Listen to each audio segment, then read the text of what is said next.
ایک حدیث حضور صلی اللہ علیہ وسلم نے برے پڑوسی سے پناہ مانگنے کے بارے میں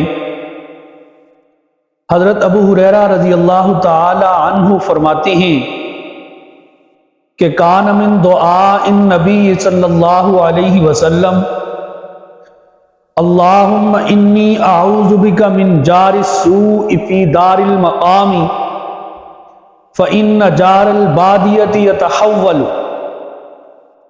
یعنی حضور اقدس صلی اللہ علیہ وسلم کی دعاؤں میں سے ایک دعا یہ تھی کہ اے اللہ، میں آپ کی برے پڑوسی سے پناہ مانگتا ہوں، لیکن ساتھ ہی یہ بھی ارشاد فرما دیا کہ ایسی جگہ پر جہاں مجھے کافی عرصہ رہنا ہے۔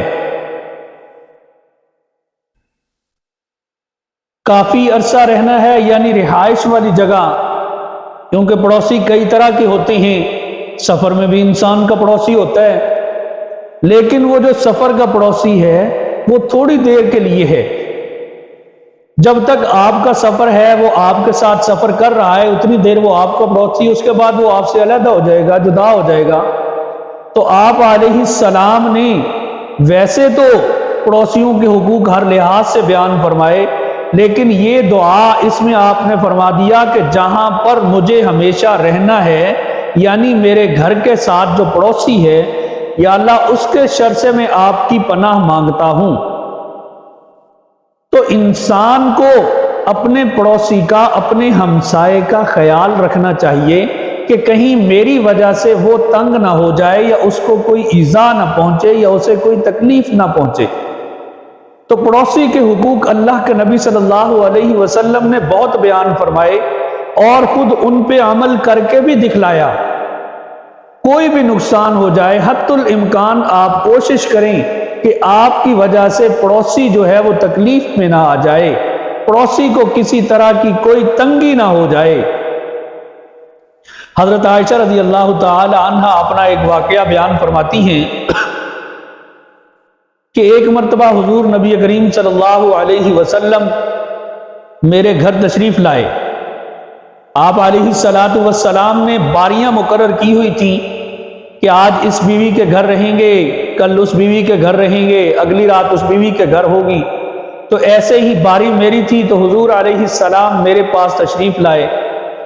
اب جب حضور علیہ السلام نے میرے پاس آنا تھا تو میرے اندر ایک اشتیاق، ایک شوق پیدا ہوا کہ میں آپ علیہ السلام کی اچھی خاطر تواضع کروں، اچھی خدمت کروں۔ یہ ہر بیوی چاہتی ہے، لیکن سیدہ عائشہ صدیقہ رضی اللہ تعالی عنہا کی محبت تو پھر آپ صلی اللہ علیہ وسلم سے ایسی تھی کہ اس جیسی کسی کی محبت ہی نہیں۔ تو فرماتی ہیں کہ میں بڑا خوش تھی، اور میں یہ دیکھ رہی تھی کہ آج میں حضور علیہ السلام کے لیے کیا خاص پکاؤں۔ گھر میں تو کچھ تھا نہیں، جو ہوتا تھا وہ اللہ کے راستے میں دے دیا کرتے تھے۔ بلاخر میں نے دیکھا کہ تھوڑے سے جو پڑے ہوئے ہیں، میں نے ان کو چکی میں پیسا اور حضور صلی اللہ علیہ وسلم کے لیے روٹی بنائی۔ آپ علیہ السلام جب گھر میں تشریف لائے، سردی کا موسم تھا، تو آتے ہی آپ علیہ السلام نے فرمایا کہ مجھے سردی لگ رہی ہے۔ میں نے آپ علیہ السلام کو گرم لحاف دیا، آپ وہ لحاف اپنے اوپر لے کر لیٹ گئے۔ لیٹتے ہی آپ صلی اللہ علیہ وسلم کی آنکھ لگ گئی۔ اب میں آپ کے پاس بیٹھی ہوں، انتظار میں ہوں کہ جب آپ اٹھیں گے تو پھر میں آپ کے سامنے وہ روٹی پیش کروں گی۔ ابھی یہی میرے ذہن میں خیالات چل رہے تھے کہ پڑوس والوں کی بکری آئی میرے گھر میں، اور اس نے وہ روٹی اٹھائی اور وہاں سے وہ چل دی۔ اب میں اس کو روک بھی نہیں سکی، اس وجہ سے کہ حضور علیہ السلام آرام فرما رہے ہیں، کہیں میرے اس شور کی وجہ سے یا بکری کو روکنے یا ڈانٹنے کی وجہ سے آپ علیہ السلام کی آنکھ مبارک نہ کھل جائے۔ تو اس ادب کی وجہ سے میں وہاں سے اٹھ بھی نہیں سکی، اور میں اپنی آنکھوں کے سامنے دیکھ رہی ہوں کہ وہ بکری میری روٹی اٹھا کر جا رہی ہے۔ جب وہ بکری باہر نکلی، اسی اثناء میں حضور صلی اللہ علیہ وسلم کی آنکھ کھل گئی۔ میں گھبرا کر وہاں سے اٹھی اور باہر کو دوڑی کہ شاید وہ بکری مجھے نظر آ جائے، تو آپ علیہ السلام نے میرے چہرے کی گھبراہٹ کو دیکھ کر مجھے آواز دی کہ عائشہ کیا بات ہے، کیوں گھبرائی ہوئی ہو؟ تو میں نے سارا واقعہ حضور علیہ السلام کو سنا دیا۔ تو آپ صلی اللہ علیہ وسلم نے ارشاد فرمایا کہ اے عائشہ اس کو جانے دو، جو روٹی کا حصہ بچ گیا ہے، جو بچی ہوئی ہے وہ آپ لے آؤ، اس کی وجہ سے پڑوسیوں کو مت ڈانٹنا، ان کو برا بھلا مت کہنا، کیوں کہ یہ تو تھوڑی دیر کی بات ہے، اس میں ختم ہو جائے گی، ان کے ساتھ انہیں ہمیشہ رہنا ہے۔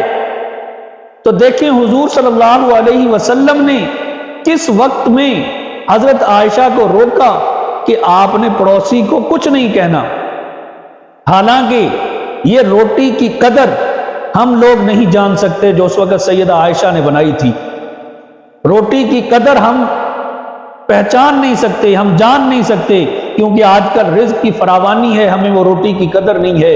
اس وقت جو روٹی ملنا ہی بڑا مشکل ہوتا تھا، اور پھر اس محبت اور پیار کے ساتھ بنانا، اور پھر ایسی چیز کوئی لے کے چلا جائے تو انسان کو کتنا دکھ ہوتا ہے، یہ آج ہم اندازہ نہیں کر سکتے۔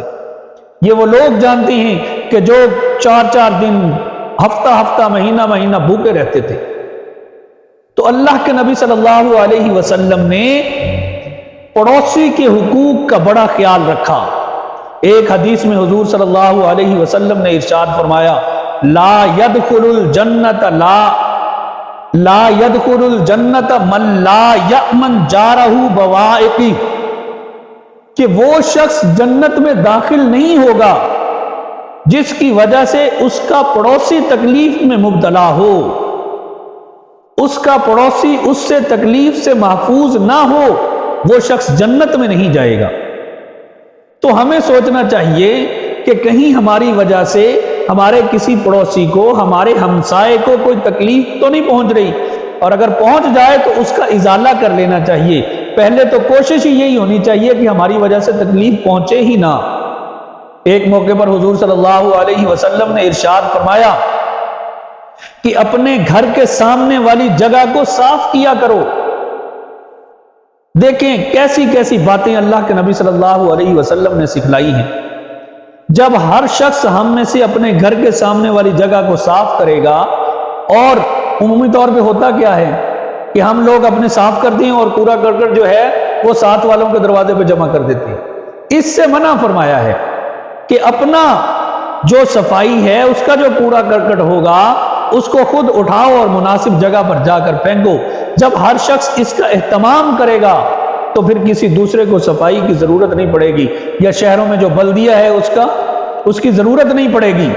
ہر انسان جب صفائی کا خیال رکھے گا تو وہ صفائی ہوتی چلی جائے گی، وہ پورا محلہ، پورا شہر صاف ہو جائے گا۔ حضرت عمر بن معاذ اشہلی رضی اللہ تعالی عنہ اپنی دادی سے روایت کرتے ہیں، وہ فرماتی ہیں کہ حضور اقدس صلی اللہ علیہ وسلم نے مجھ سے فرمایا کہ اے مسلمان عورتوں، تم میں سے کوئی عورت اپنے پڑوسن کو حقیر مت سمجھے، اور اگر کوئی پڑوسن تمہیں ہدیہ بھیج رہی ہے تو اس ہدیہ کو بھی حقیر مت سمجھو، چاہے وہ ہدیہ ایک جلا ہوا بکری کا پایا ہی کیوں نہ ہو۔ آپ نے یہ نہیں دیکھنا کہ وہ کیا چیز بھیج رہی ہے، کتنی ہلکی ہے، کتنی تھوڑی ہے، آپ نے یہ دیکھنا ہے وہ کس خلوص، کس محبت کے ساتھ بھیج رہی ہے، اس کے پیچھے کار فرما کیا چیز ہے، اس چیز کو آپ نے دیکھنا ہے۔ یہ نہیں دیکھنا کہ وہ چیز ہلکی ہے یا وزنی ہے یا کم ہے۔ اللہ کے نبی صلی اللہ علیہ وسلم نے ہمیں کتنی پیاری باتیں بتائی ہیں، اگر ہم ان پہ عمل کریں تو ہم کیا، پورا ہمارا شہر یا پورا ہمارا گاؤں وہ امن و امان میں آ جائے، اور کسی طرح کا وہاں پہ دنگا و فساد نہ ہو۔ تو پڑوسیوں کے حقوق کے بارے میں حضور صلی اللہ علیہ وسلم نے بڑی تاکید کی۔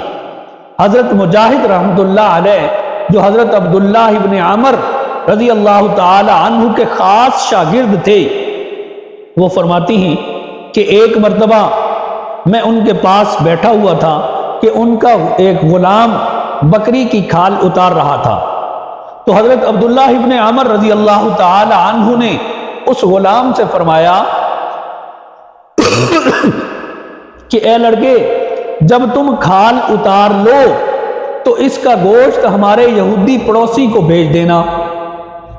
وہاں پہ ایک آدمی بیٹھا ہوا تھا، اس نے حضرت عبداللہ ابن عمر سے کہا کہ یہودی پڑوسی، اللہ آپ کی اصلاح کرے۔ مطلب یہ تھا کہ وہ پڑوسی وہ تو کافر ہے، یہودی ہے، آپ اس کو ہدیہ بھیج رہی ہیں۔ تو اس پہ حضرت عبداللہ ابن عمر رضی اللہ تعالی عنہ نے فرمایا کہ میں نے حضور صلی اللہ علیہ وسلم سے یہ سنا ہے کہ آپ پڑوسی کے بارے میں وصیت فرماتے تھے کہ پڑوسیوں کے ساتھ حسن سلوک کرو، یہاں تک کہ ہمیں اندیشہ ہونے لگا کہ کہیں ان کو اللہ کے نبی صلی اللہ علیہ وسلم ہماری جائیداد کا وارث نہ بنا دے۔ یعنی اتنی تاکید حضور علیہ السلام نے ہمسایوں کے پڑوسیوں کے بارے میں فرمائی ہے۔ اور اس حدیث سے یہ جو حضرت عبداللہ ابن عمر کی ہے، اس سے یہ تفریق ختم ہو گئی کہ پڑوسی مسلمان ہو یا غیر مسلم ہو، آپ نے اس کے ساتھ اچھا برتاؤ کرنا ہے۔ یہی آپ کا اچھا برتاؤ، آپ کا اچھا اخلاق، آپ کا حسن سلوک آگے چل کر ہو سکتا ہے اس کے لیے باعث نجات بن جائے اور وہ مسلمان ہو جائے۔ ایسے بہت سے واقعات آپ دیکھیں گے کہ اسلام جو پھیلا ہے وہ حسن اخلاق کی وجہ سے پھیلا ہے۔ حضور صلی اللہ علیہ وسلم کے اخلاق کو دیکھ کر، اچھے برتاؤ کو دیکھ کر، حسن معاملات کو دیکھ کر قبیلوں کے قبیلے اسلام لے آئے۔ تو ہمیں یہ حکم دیا گیا ہے کہ پڑوسیوں کے ساتھ اچھا سلوک کریں، لہٰذا ہمیں حضور صلی اللہ علیہ وسلم کے احکام کو مد نظر رکھتے ہوئے پڑوسیوں کے ساتھ اچھا سلوک کرنا چاہیے۔